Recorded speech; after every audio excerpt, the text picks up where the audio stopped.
Hello दोस्तों, मैं कुछ जानकारी लेकर आया हूँ बीपीएससी फिजिक्स पीजीटी के बारे में। बीपीएससी बहुत जल्द ही एक नया नोटिफिकेशन जारी करने वाला है जिसमें सारी पोस्ट होंगी। हम बात करते हैं उसके फिजिक्स पीजीटी की, यानी भौतिक विज्ञान प्रवक्ता की। जैसा हम सभी जानते हैं कि बीपीएससी का एग्ज़ाम देने के लिए आपके पास क्या होना चाहिए। आपके पास होना चाहिए एस्टेट, आपके पास होना चाहिए एस्टेट पेपर 2, आपके पास होना चाहिए पेपर 2। इसको जब आप क्वालिफाई कर लेते हैं तब आप इसके लिए एलिजिबल हो जाते हैं। तो अभी जल्दी में उन्होंने पेपर 2 एस्टेट का रिजल्ट भी जारी कर दिया है, जिसमें जितने भी लोग क्वालिफाई हुए हैं उनका रिजल्ट आ गया है। तो अब उनके लिए क्या है कि वो वेट कर रहे हैं इस भर्ती का। ये भर्ती भी बहुत जल्दी आपको देखने को मिलने वाली है। अगर हम बात करें यहाँ पे पोस्ट की, तो यहाँ जो आने वाले पोस्ट की संख्या होगी, वो जो संख्या होने वाली है, वो जो नंबर होने वाला है, वो कितना होने वाला है, लगभग 1900 प्लस वैकेंसीज आपको देखने को मिलेंगी। वो किस में देखने को मिलेगी? तो जनरली आपको फिजिक्स पीजीटी में देखने को मिलेगी। तो ये जो वैकेंसी आती हैं, जो आ रही हैं, बहुत ही ज़्यादा वैकेंसी होने वाली हैं, क्योंकि किसी भी एग्ज़ाम में पीजीटी की इतनी पोस्ट जल्द इधर देखने को नहीं मिलती हैं। और अगर केमिस्ट्री की देखा जाए तो इससे कुछ कम है। अगर आप केवीएस का देखो, ऑल ओवर इंडिया होता है, तो वहाँ पे वैकेंसी कम होती है, इससे बहुत कम है। अभी आपने रिसेंटली एमआरएस का देखा, ईएमआरएस के पेपर में भी, ईएमआरएस की भर्ती में भी देखा आपने कि जो उसकी वैकेंसी है वो बहुत ही कम है। तो ये एक अच्छी अपॉर्चुनिटी हो सकती है। यहाँ जो संभावनाएं हैं, संभावनाएं भी बहुत ज़्यादा होंगी, क्योंकि इतनी पोस्ट हैं तो ये पोस्ट बहुत ज़्यादा होती हैं। अगर ऑल ओवर इंडिया से लोग इसमें अप्लाई कर रहे हैं, वैसे होते बहुत कम हैं, क्योंकि जो एस्टेट पेपर 2 का रिजल्ट आया है वहाँ पे क्वालिफाई भी बहुत कम लोग हैं। तो अगर ऑल ओवर इंडिया लोग भी अप्लाई करते हैं तो भी उनके रिस्पेक्ट में भी ये संख्या काफ़ी ज़्यादा होती है। तो ये तो जनरल सी बात है। अब बात आती है कि हम प्रिपरेशन कैसे करें। प्रिपरेशन को करने के लिए आप चैप्टर वाइज, टॉपिक वाइज बहुत डिटेल्ड स्टडी करें, क्योंकि ये पीजीटी होता है। पीजीटी का मतलब है कि आपको 11th-12th ग्रेजुएशन लेवल और कुछ मास्टर्स का भी ज्ञान आपको होना चाहिए। कुछ 2-1 क्वेश्चन मास्टर्स से भी आ जाते हैं, तो ये भी आपको पता होना चाहिए। 1-2 क्वेश्चन इंजीनियरिंग से भी उठा करके आ जाते हैं, ये भी आपको पता होना चाहिए। तो टॉपिक वाइज आपको बहुत ही डिटेल्ड नॉलेज की रिक्वायरमेंट होती है, जो होनी चाहिए। अगर आप उस टॉपिक्स को पढ़ लेते हैं तो क्वेश्चंस को करने में, प्रीवियस ईयर को करने में बहुत बड़ी दिक्कत नहीं आती है। उन टॉपिक्स को पढ़ने के बाद कुछ क्वेश्चंस ऐसे होते हैं जो इक्वेशन टाइप में दिए जाते हैं। वो इक्वेशन आप बहुत आसानी से देख करके ही कर लेते हैं, तो उसमें समय लगता ही नहीं है। तो वो समय जो होता है वो न्यूमेरिकल प्रॉब्लम के लिए बच जाता है। अगर हम बात करें यहाँ पर कि जो बुक्स का सिलेक्शन है, इसमें आप कौन कौन सी बुक्स प्रेफर करें, तो बुक्स को प्रेफर करने के लिए बुक्स तो बहुत सारी हो जाती हैं, इवन टॉपिक वाइज भी बुक आ जाती हैं। तो यहाँ पे जो बुक को हम प्रेफर करेंगे, जो किताबें यहाँ से हम सेलेक्ट करेंगे, उन किताबों में सबसे पहले जो सबसे छोटा लेवल है वो किस चीज़ का होता है, वो एनसीईआरटी का होता है। और एनसीईआरटी फिजिक्स, अगर आपको ओल्ड एनसीईआरटी मिल जाती है तो बहुत अच्छी बात है, क्योंकि न्यू एनसीईआरटी आई है, काफ़ी कुछ उसमें कटा हुआ है, काफ़ी कुछ उसमें हट गया है, एडिशनल प्रॉब्लम सारी हटी हुई हैं, एडिशनल एक्सरसाइज है ही नहीं। तो आप हमेशा ही जब इसके लिए सेलेक्ट करें बुक्स, तो आपको ओल्ड एनसीईआरटी चाहिए, न्यू एनसीईआरटी से आपका काम नहीं चलने वाला है। तो एनसीईआरटी फिजिक्स की आपको कौन कौन सी चाहिए? 11th and 12th, 11th and 12th के दोनों ही वॉल्यूम 1 एंड वॉल्यूम 2, ठीक है, दोनों ही वॉल्यूम आपको चाहिए। आप इनका पॉइंट टू पॉइंट स्टडी करें। हर चैप्टर के बाद में पॉइंट्स टू बी पॉन्डर दिया होता है, उसका भी स्टडी करें, क्योंकि डायरेक्टली उससे सवाल आपको मिल जाता है।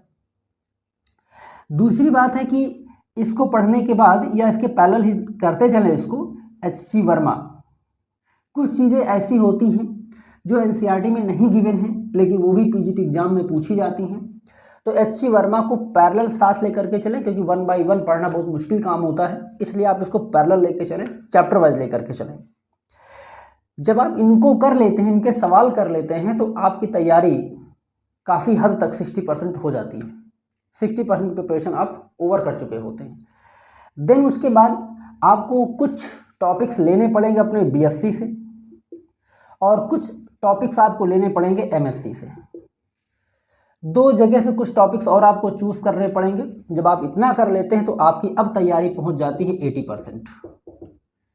इसमें सब कुछ नहीं पढ़ना है, टॉपिक वाइज पढ़ना है, जितनी की रिक्वायरमेंट है सिर्फ उतना पढ़ना है। अब आपकी प्रिपरेशन कहाँ पहुंच जाती है, 80% तक पहुंच जाती है। इसके बाद बात आती है फिर पेपर्स को करने की। तो पेपर्स को करने के लिए एक तो इस बीपीएससी के लिए ही आपके पास पीवाईक्यू होगा, उस पीवाईक्यू को आप करें। पीवाईक्यू के साथ साथ आप नीट पीवाईक्यू करें।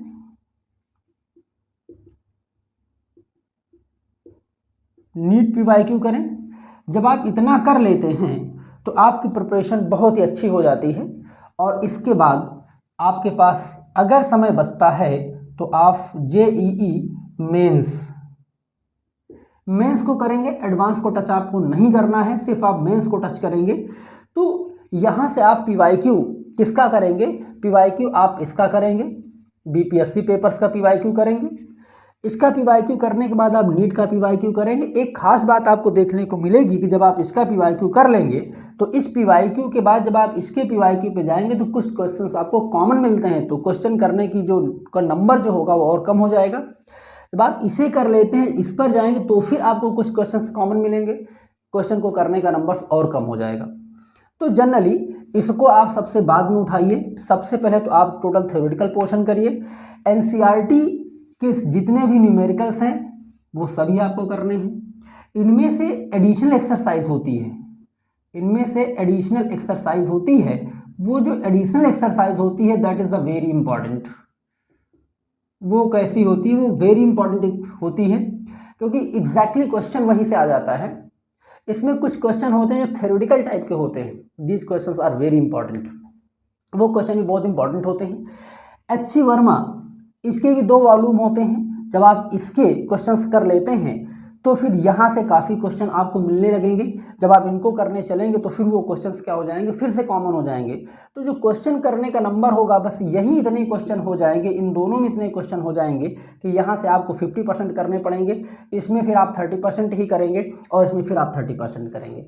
तो क्वेश्चन का जो नंबर होगा वो कम हो जाएगा। और जब इतना हो जाता है आपके पास, तब आप क्या उठाते हैं, प्रैक्टिस पेपर।